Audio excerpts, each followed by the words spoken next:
Homage to fundamental teacher Buddha Shakyamuni. Homage to wisdom, warrior Manjushri. Homage to all lineage benevolent masters. The Dharma, infinitely profound and subtle, is rarely encountered even in 1,000,000 eons. Now we are able to hear, study, and follow it. May we fully realize Tathagata's true meaning. In order to liberate all sentient beings, please generate Supreme Bodhicitta. Today, we continue studying the words of my perfect teacher, the section on relying on spiritual teachers. We have already covered part of the content on relying on spiritual teachers. Today we begin with, the Guru's behavior is unpredictable and unfixed. No matter how the Guru acts, we must recognize that this is skillful means behavior, maintaining only pure perception. Starting from this point, the Guru's behavior is varied and without fixed patterns, because the Guru must guide beings of different dispositions. If using only one type of behavior, one mindset, or one kind of conduct to teach,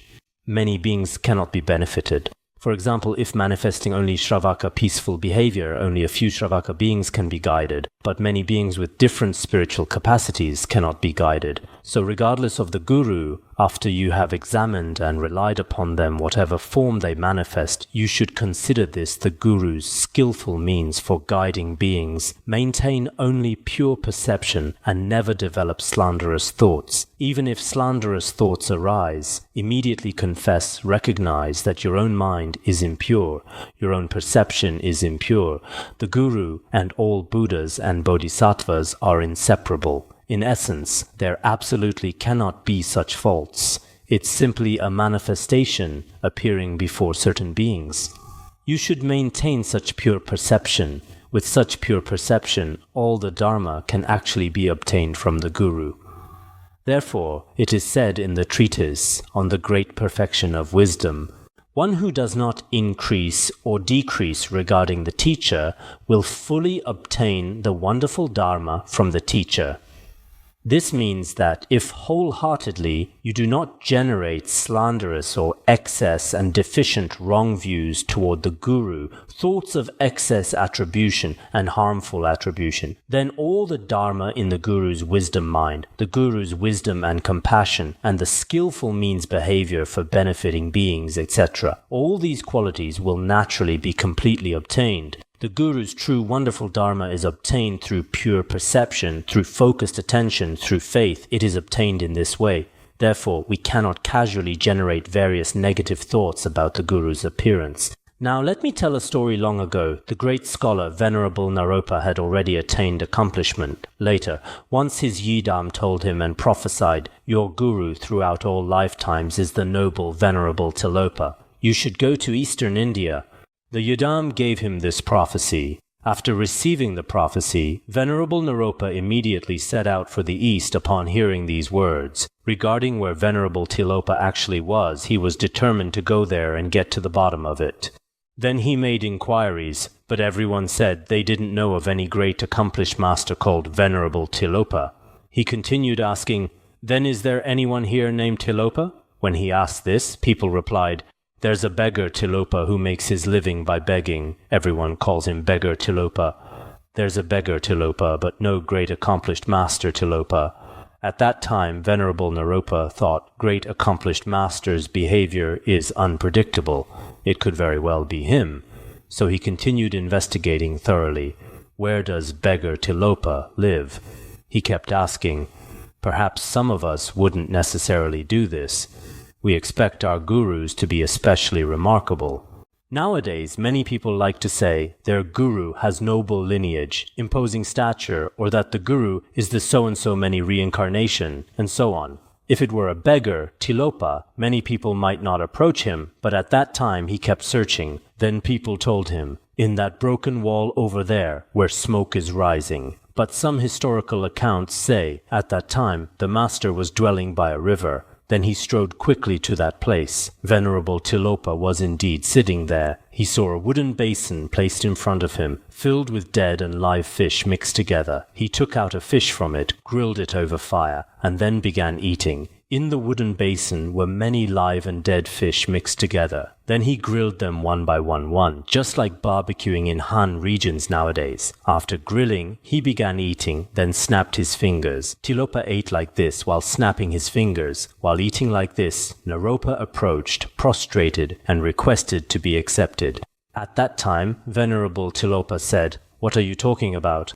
I'm a beggar. I don't have the ability to accept students. I lack the qualifications." Through Naropa's repeated sincere requests, finally Venerable Tilopa accepted him. And when accepting him initially, as everyone knows, we'll discuss later, there were many hardships, but the most crucial pith instruction was to let go of all attachments. All phenomena are the miraculous display of mind. There's no need to grasp at them. Ultimately, he completely attained liberation in this state. Actually, Venerable Tilopa wasn't killing these fish because he was desperately hungry and couldn't get food. It wasn't like that.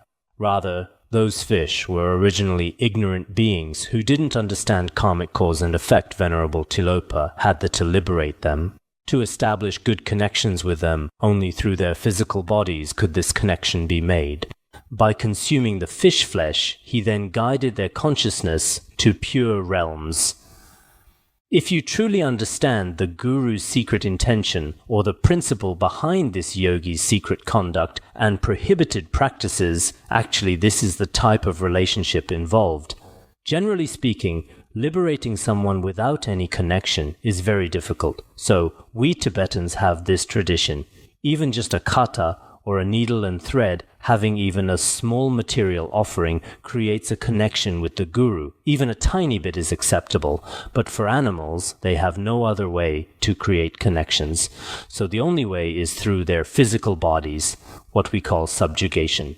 In Vajrayana, there are methods of subjugation and liberation, consuming their physical bodies and then liberating them. This is a well-known story among the great accomplished masters of India. Whether we study Sutrayana or Vajrayana, when first hearing this, especially those studying Sutrayana, might find it somewhat frightening, wondering if he broke precepts by eating meat. Indeed, such transcendent states may seem somewhat unacceptable to us beginners, but if we don't have genuine valid reasoning to refute this, our minds should be somewhat more open. We cannot assume that just because we uphold certain precepts like vegetarianism, everyone else in the world who eats meat should all be considered bad people. This is also incorrect. There truly are cases of establishing good connections with these beings and then liberating them. This we cannot exclude. But we who study Vajrayana or Sutrayana cannot say, "Oh, Tilopa liberated beings by eating meat,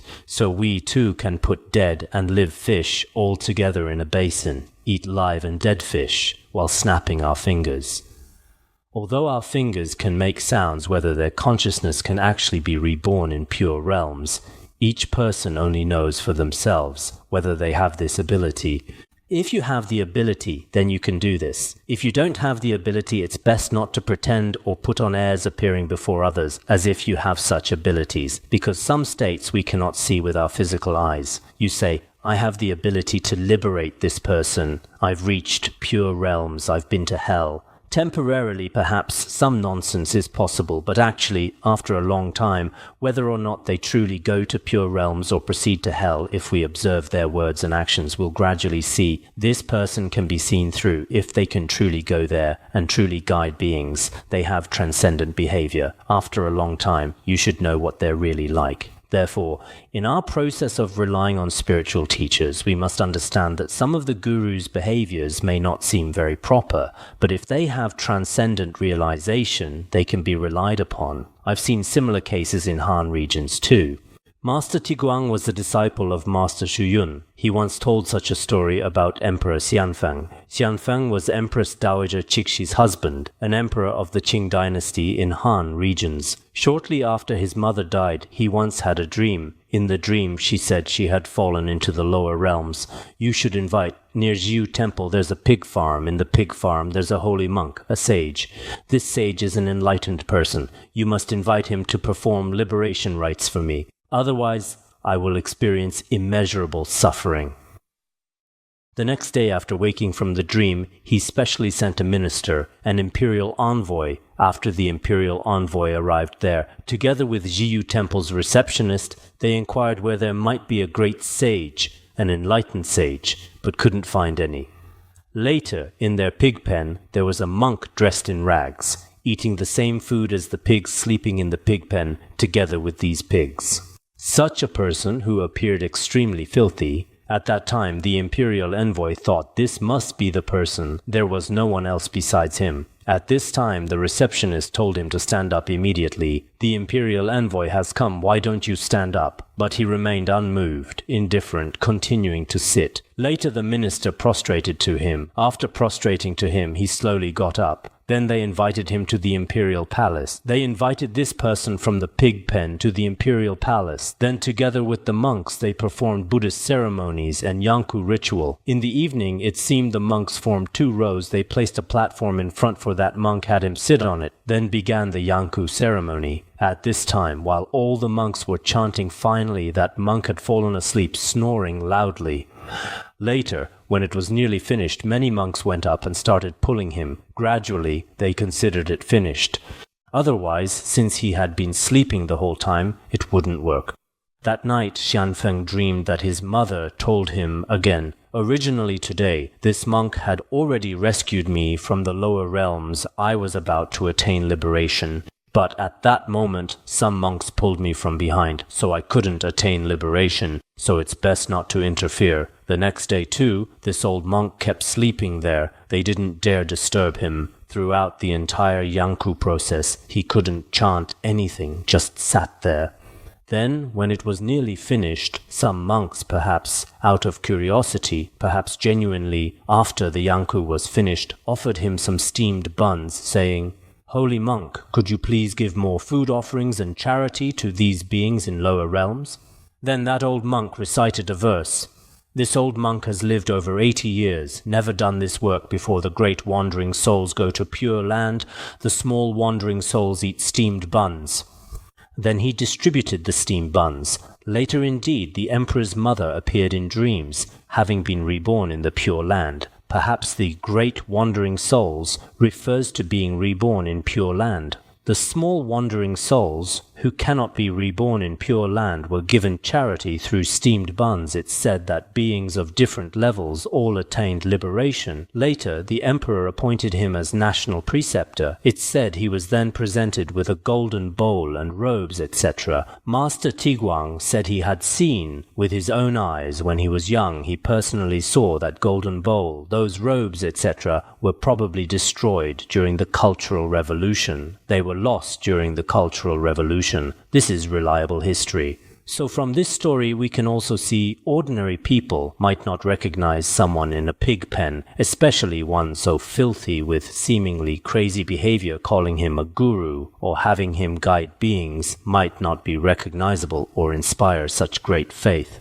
But actually, some great accomplished masters' behavior is hidden, not manifestly apparent. Because this realization isn't hung on their nose or ears, we can't tell. On the surface, everyone looks the same. Great accomplished masters are also human, ordinary people, especially those with heavy karma, are also human.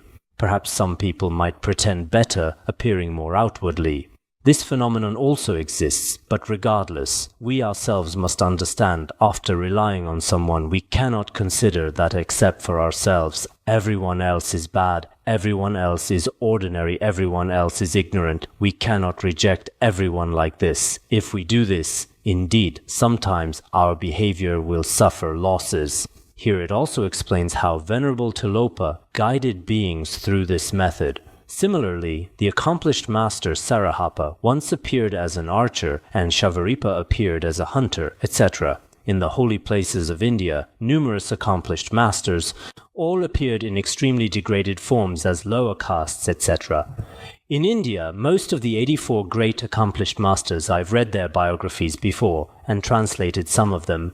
Everyone should understand clearly their outward appearances. Some were hunters, some were prostitutes, some engaged in many improper behaviors. Among such people, accomplished masters were quite numerous. Therefore, we cannot easily slander others carelessly. Otherwise, everyone should understand what faults come from slandering noble beings and bodhisattvas. Everyone should understand this clearly, especially regarding the great accomplished master Venerable Sarahapa mentioned here. Venerable Sarahapa, according to some histories, should be the direct teacher of Nagarjuna. He once drank alcohol before a wine-selling woman who was an emanation of Vajrayogini. Originally he was of Brahmin caste, but later when he drank alcohol, once people all said he had corrupted his caste. Later, before the people including the king, he declared, "If I drank alcohol, he seemed to throw a large stone into the sea at that time. If I drank alcohol, may it sink. If I didn't drink alcohol, may it float on the surface." Later, all the people witnessed with their own eyes that the stone did not sink. Sarahapa manifested many signs of accomplishment. Later, at Nalanda University, he was also an extraordinary great scholar. Many teachers there also received ordination before him. Once, when passing along a road, he saw an arrow woman making arrows. That arrow woman had a special technique. No matter how bent the wood was, she would straighten it all out. After straightening, they worked very well. She continuously made such arrows. At that time, after Venerable Sarahapa observed her actions through this, originally bent things that became straight when pulled taut through this indication, his own mind nature became completely awakened, so our minds are also originally straight.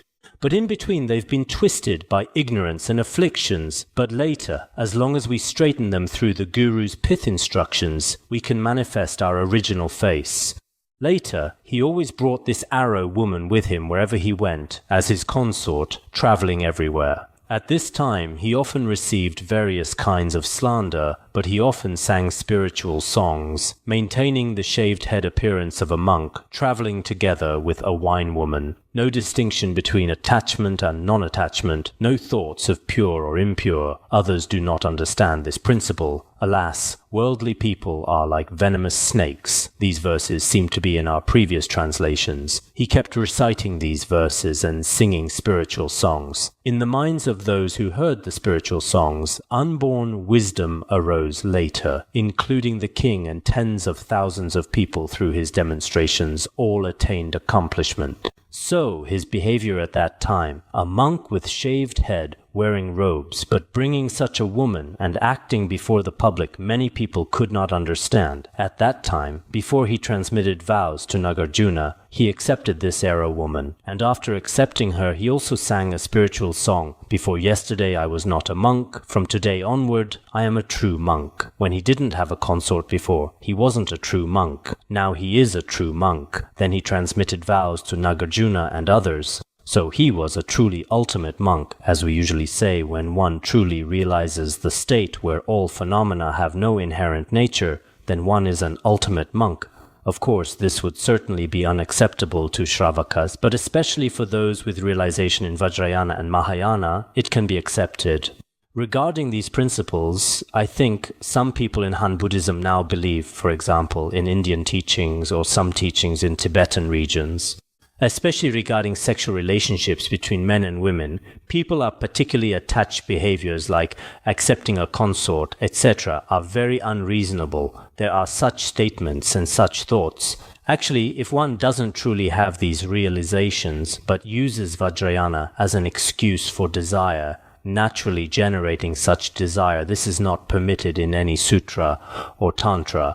But if it's a method to cut through desire, even if on the surface it appears to be desire actually, there can also be times when it's permitted in Han regions. It should be translated during the Eastern Jin period. In the sutra on the ocean-like samadhi of the visualization of the Buddha, there was a prostitute who first generated desire toward Ananda and Nanda. When Buddha went there together with them, she generated desire. Later Buddha himself manifested as a youth and performed impure acts with her. He clung to her body until it rotted on her body, saying that according to our teachings and caste, we cannot separate for 12 days. Later that woman was extremely distressed and made him commit suicide. After dying, the skeleton kept clinging to her body. Later, she prayed to Prince Suddhodana, and the prince emitted light. Then all the skeletons clinging to her body completely dissolved. Finally, that woman also attained the fruition of stream entry. So, in Sutrayana, in some sutras of Han Buddhism regarding this aspect, in relatively secretive or hidden ways, there are also some theories.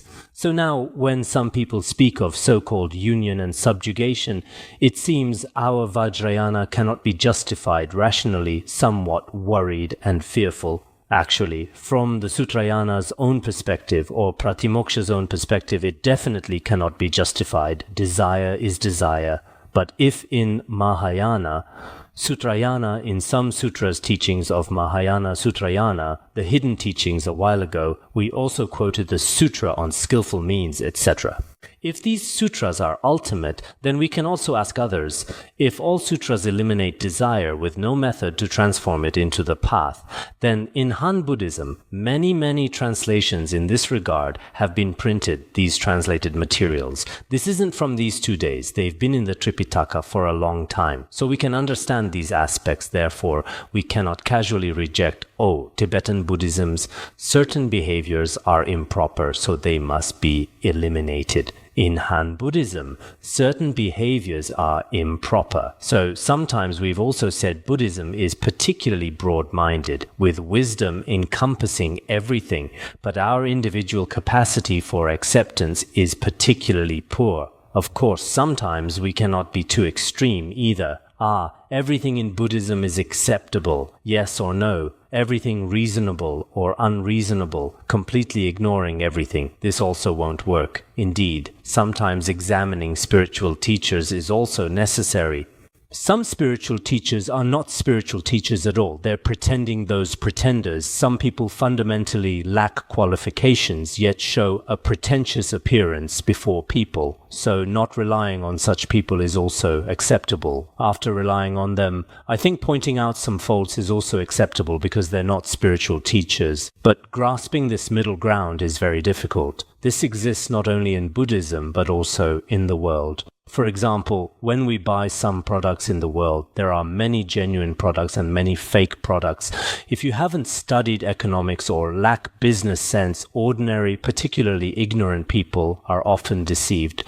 For example, when we go to the market, this costs 10 yuan, then at another place, this same thing costs 180 yuan. Looking at them both, why is it like this? Sometimes it's a bit confusing, but there's no way around it. Some have very good packaging, but what's inside the packaging is some medicines are not only not medicine, but actually harmful to the body, but their outer packaging is very good, with excellent advertisements. In that case, when others buy them, after buying, they harm many people. In worldly matters of mutual buying and selling or product exchanges, this problem also exists. It's not only a Dharma issue, so we should use our own wisdom. If we really have no way, we should ask others. At least understanding is very important. For example, if I buy a product, is this product reasonable? You yourself or asking others is also necessary. If asking, you should ask some experienced people. Some who know the source will introduce you. So the issue of relying on spiritual teachers is a very crucial issue. Buying something, perhaps it's just this time when I use it, it's bad for my body, or this time I wasted money. But if we make a mistake in relying on someone, then it's not just this lifetime, but life after life. We will have completely wasted our entire human lifetime, wasted our wealth and energy too. So relying on spiritual teachers is extremely crucial. Everyone must definitely seek good gurus. This is very important. So here, one aspect discussed was the aforementioned Sarahapa. Then there's also Shavarippa. Shavarippa was actually a singer and dancer before. All three siblings were like this. Later, when Nagarjuna once went there at that time, they made offerings before Nagarjuna. When making song and dance offerings, he generated joy at that time. Then Nagarjuna blessed him with a bodhisattva statue. When Shavarippa saw this, he also generated great faith. Later, he attained accomplishment through Mahamudra. After achieving Mahamudra accomplishment, he accepted 2 consorts. Then, in southern India, at Glorious Mountain on the surface, it appeared he hunted every day, but actually, these two consorts were also one, a Mahamudra accomplished master, one a Doha song accomplished master. So they guided beings through this method. In Han region, Chan school stories, there are also many cases. Some patriarchs, after attaining accomplishment, lived with hunters for many years, etc. There are many wonderful stories. They also guided beings through such methods at that time. Therefore, regarding any behavior of the Guru, we cannot view it as confused. We need to maintain only pure perception. As it also says in the Treasury of Precious Qualities, do not generate wrong views about all behaviors. In Holy Lands, numerous masters, Holy Land refers to India. Numerous masters in India, the 80 great accomplished masters who attained realization, manifested as inferior castes and evil appearances, the most evil among the evil. Among us humans, they were considered extremely, extremely degraded. If you look at legends of the great Mahasiddhas, it contains many particularly wonderful stories, but these disciples did not generate wrong views. They could all accept the Guru's many transcendent behaviors, inwardly possessing merit and wisdom, outwardly appearing without dignity. Wandering among the ignorant is like fire covered by ashes. It seems the treatise on the 10 Bodhisattva grounds also says this. If one has inner wisdom, outer deportment may not necessarily be very proper, but at this time, some people without wisdom begin to think they're really ordinary people and begin slandering. It's like when ashes cover fire. If you sit on top, after a while it will ignite. Very dangerous. Similarly, some outer appearances may perhaps be improper, but try your best to speak less about others' faults. Now many people, including online and various comments, I'm sometimes particularly afraid and dare not speak or listen. Some keep discussing controversially, this guru is bad, that guru is bad. I previously received teachings from him how bad he is. How bad, continuously commenting. Actually, such comments are not necessarily beneficial for ourselves. Many signs of great accomplishment, indeed before us sentient beings, perhaps cannot be discerned in a lifetime.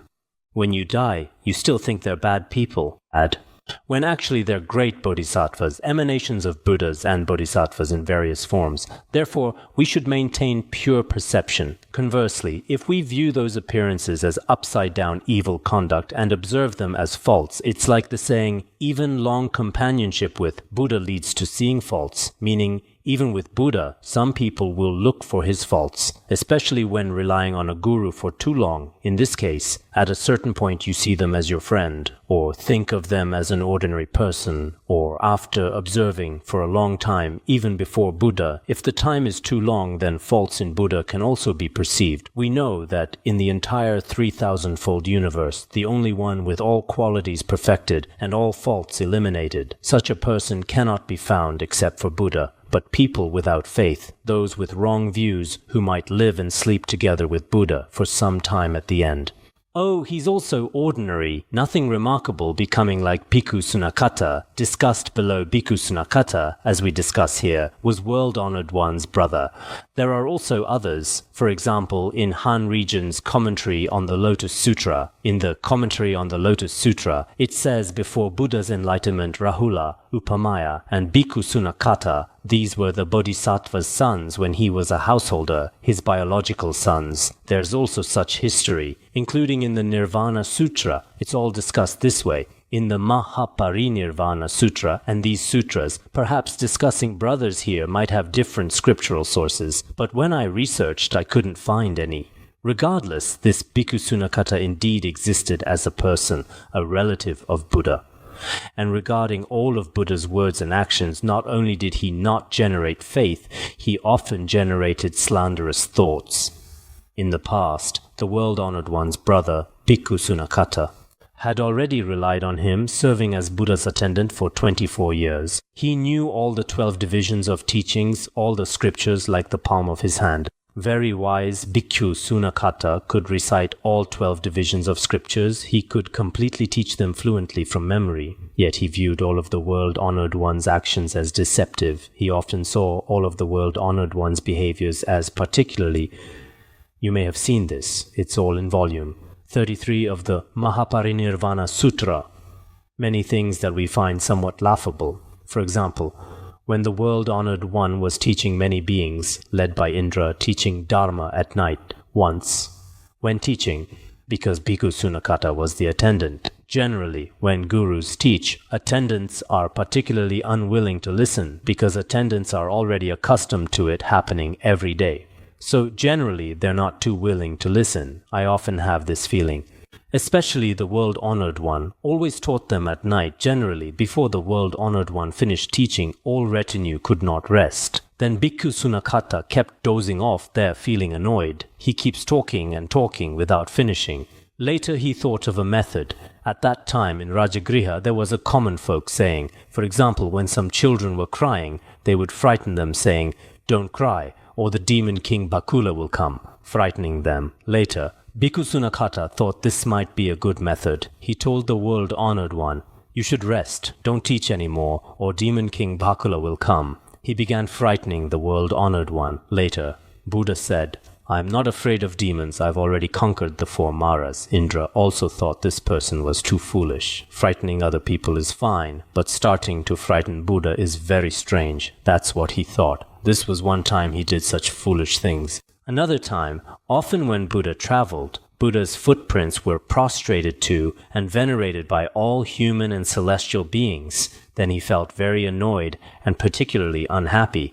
Then every time Buddha traveled, he would follow behind and immediately destroy all the footprints, completely covering them. Very jealous, feeling this was wrong, he often did such things. Another time, Bhikkhu Sunakkhatta saw a non-Buddhist who was drunk and began talking nonsense, saying there's no cause and effect, no good and evil, etc., speaking much unreasonable talk. At this time, he happily came to tell Buddha. Bhikkhu Sunakkhatta told Buddha, "Buddha, today I saw a truly remarkable person. If there really are arhats in this world, this person is an arhat. This person is remarkable. He says good and evil, cause and effect don't exist." Then Buddha told him, "There are arhats in this world, but arhats would not say good and evil, cause and effect don't exist.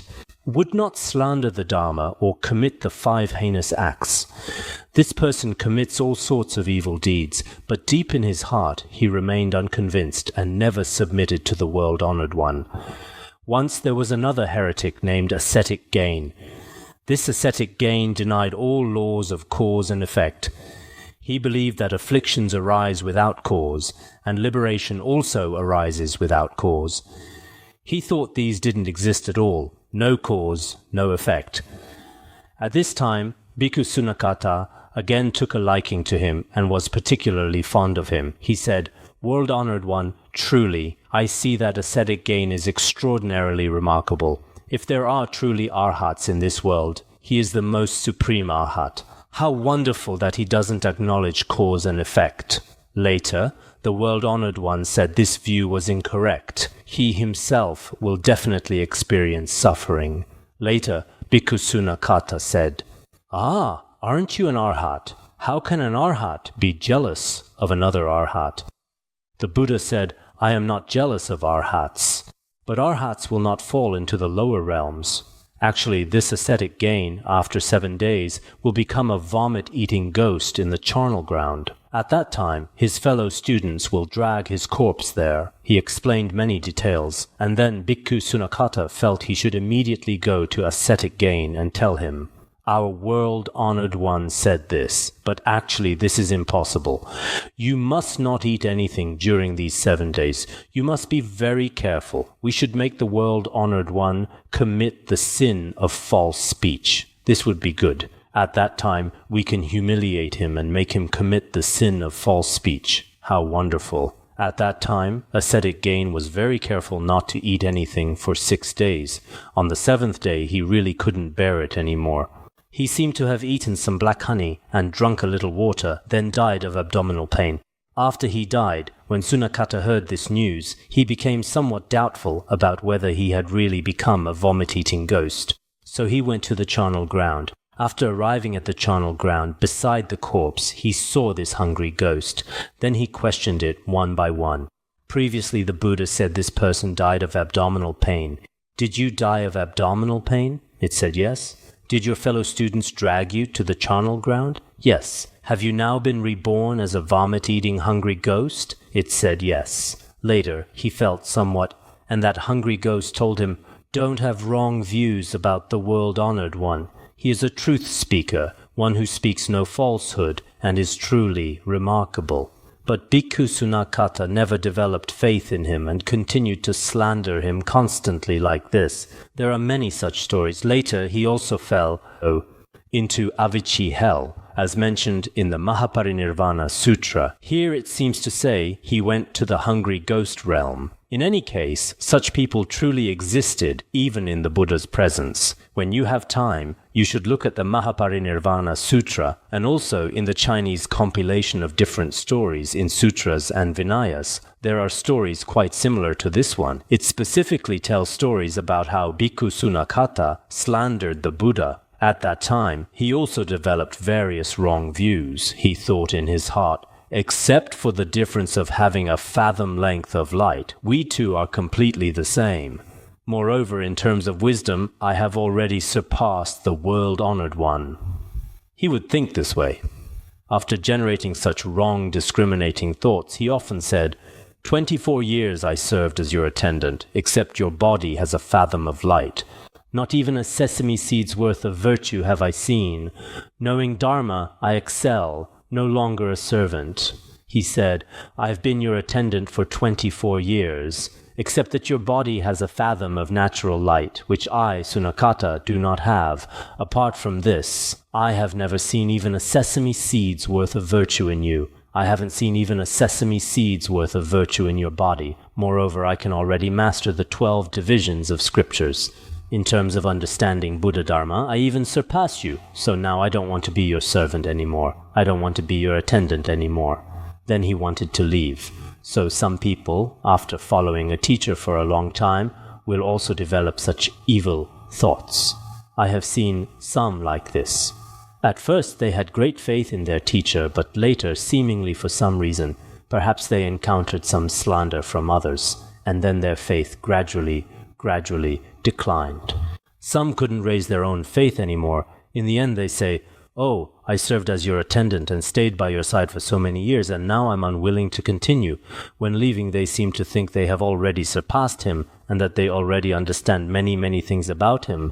They also slander him in front of people. This phenomenon is very common. Actually, as a teacher, he won't follow the foolish. Gendun Chöfel once had a maxim. What did he say? He said, although the foolish will not follow me, the wise will not follow the foolish. This is the first vow of the wise. Even if facing mortal danger, one should not abandon it. This means these foolish people cannot possibly follow the wise. As for the wise, they absolutely must not follow the foolish. These foolish people will say anything and do anything. This is a firm vow for a wise person. Throughout life, you absolutely cannot trust the foolish. You absolutely cannot follow the foolish. This is the most fundamental vow of the wise. So this vow, even if it means leaving one's life, you should not abandon this vow. This is what the great wise said. I often feel there are very profound words in it. We who have wisdom will not follow the foolish people of this world. Will these foolish people follow us? It's very difficult. They might temporarily follow the wise, temporarily rely on and follow them, but after a long time they will always leave. They will always depart. So the path of the foolish and the path of the wise are completely separate. It seems in the Treasury of Good Advice, there is also the saying that no matter how adverse the conditions, the wise will not choose the path of the foolish. No matter how great the difficulties they encounter, they will not choose the path of the foolish. Therefore, abandoning one's teacher and slandering one's teacher are particularly base behaviors. After saying this, he left in a huff. At that time, the world-honored one's attendant Ananda asked the Buddha, where will Bhikkhu Sunakkhatta be reborn in the future? The world-honored one told Venerable Ananda, Bhikkhu Sunakkhatta now has only 7 days left to live. After death, he will become a hungry ghost in the garden. Ananda came before Bhikkhu Sunakkhatta and told him exactly what the world-honored one had said. Bhikkhu Sunakkhatta secretly thought sometimes his lies might actually be true. You can tell from his expression that Bhikkhu Sunakkhatta often thought the Buddha was telling lies. Didn't he want to make him commit the sin of false speech? He just didn't succeed. No matter what, during these 7 days, I should still act cautiously. After 7 days, I'll properly humiliate him. He thought this way. So during those 7 days, he didn't touch water or rice. On the morning of the 7th day, he felt his mouth was dry and his tongue parched. So he drank a mouthful of water. Unexpectedly, the water didn't digest, and he died. After death, he was reborn in the garden as a hungry ghost with 9 ugly features. Perhaps other sutras describe it this way. I haven't found such a source. But actually, there should be different stories that describe it this way, so from the outside, one cannot see. When we see the actions of an excellent teacher as faults, we should secretly reproach ourselves in our hearts. This is absolutely due to the impurity of my own consciousness and visual perception. The teacher's actions fundamentally have not even the slightest fault or defect. It's like the story of King Powerful Victory in the Sutra on the Questions by Jnanotara Bodhisattva on the Means for Great Good. King Powerful Victory also told some stories to liberate certain women. This exists in the Sutrayana as well.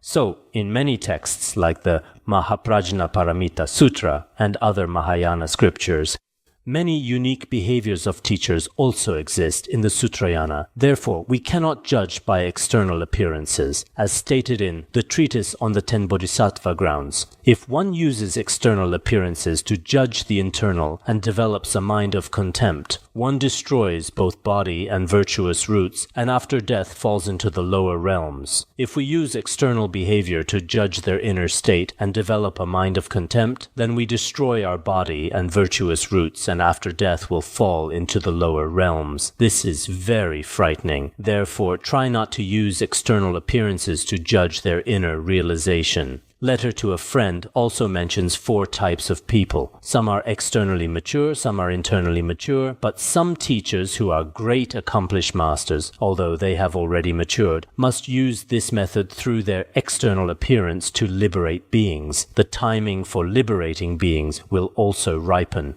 thus developing even greater faith and pure perception toward the teacher. As stated in Treasury of Precious Qualities, before taming one's own mind, confused observation brings immeasurable faults. Before one's own mind is tamed, if one observes others with confused and mistaken views, there are immeasurable faults. Sunakkhatta mastered the 12 divisions, saw the teacher's behavior as deceptive. Think well and correct your own faults. Bhikkhu Sunakkhatta mastered the 12 divisions of scriptures, but because of his inferior views, he observed the teacher's faults, and ultimately fell into the lower realms himself.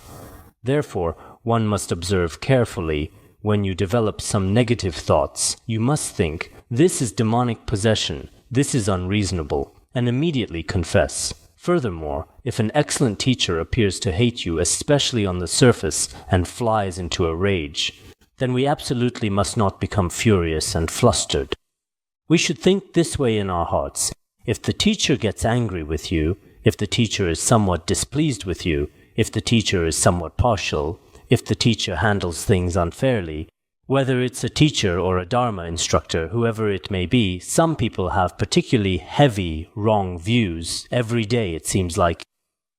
If heretical people are before you, you develop great faith in them. But toward genuine teachers, you often develop wrong views. Such a person probably has some karmic obscurations from past lives. There's no helping it. But at such times, one must think, the teacher must have seen some fault in me, which is why he scolds and rebukes me this way. The teacher has observed that the timing is ripe to tame me through harsh rebuke, so he's training me this way. You should think, oh, now the time has come for the teacher to train me through criticism or rebuke. Oh, now it's time for my liberation. You should think this way. Wait until the teacher's mind is calm and peaceful, then go before the teacher to confess. Otherwise, when the teacher is manifesting displeasure, if you confess before him, he may not necessarily accept it. So when following a teacher, The method is indeed very important. Previously, when we first began before formally following a teacher, we basically studied this teaching, and later throughout life, when following teachers, no matter which Dharma teacher or which teacher we formed a Dharma connection with, we followed them with the greatest possible reverence and pure perception. During the process of following, perhaps unintentionally, we certainly made many mistakes. This is definitely true, but from our genuine mental attitude, we still followed wholeheartedly. We never deliberately or treated them as ordinary people, like how students nowadays are disrespectful to teachers. We never did this.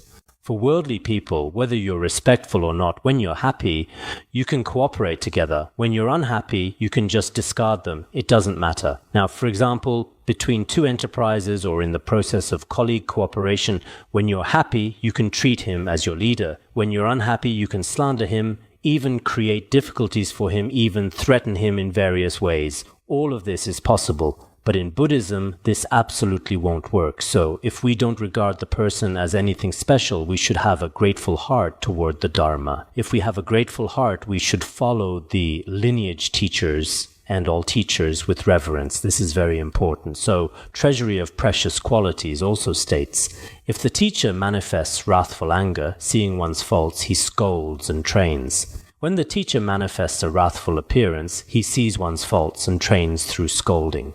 Through peaceful methods, there's no way to tame such stubborn and difficult to transform beings as myself. Oh, the teacher must manifest a wrathful appearance today. The opportunity for my liberation has ripened. When the time ripens, one should confess. Such a wise person is not possessed by demons. If such a wise person always looks for the teacher's faults and speaks slanderously, then this person has already been possessed by demons. If you don't act this way and consistently don't look for the teacher's strengths, weaknesses, and faults, as stated in the Pratyutpana Samadhi Sutra, one should respect good teachers and not view the teacher's strengths and weaknesses.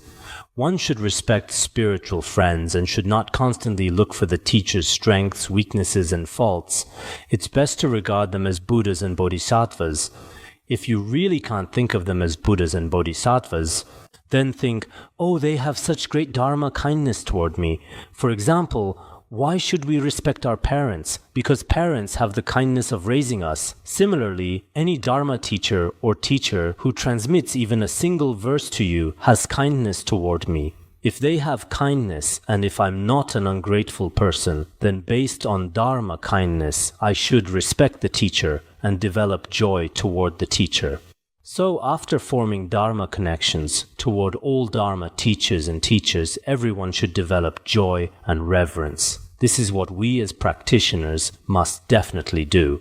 Otherwise, those who are disrespectful to teachers, on the surface they might temporarily follow other teachers, but the Dharma transmitted by the Buddha will truly be of no benefit to your mind stream. If you're disrespectful to any teacher, gradually it will cause great harm to your accomplishments, in my opinion. If you follow all spiritual friends with reverence, pure perception, and joy, then these teachings will naturally nourish your mind stream. Your mind stream will naturally accord with the Dharma and naturally give rise to many qualities of realization. So this is why the scriptures say following spiritual friends is extremely important. The reason is here. The interdependence is here.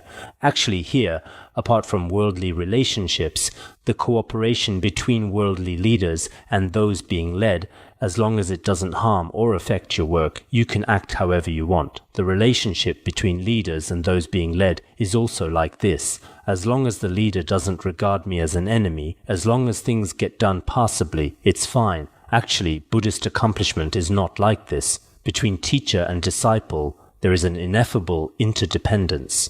This interdependence concerns your liberation in this life and throughout lifetimes, and has a close relationship with the realization of your mind stream. So if you don't think about the teacher or other aspects of Dharma, but think about your own accomplishment and your future destiny, you should also respect spiritual friends. Alright? That's all for today.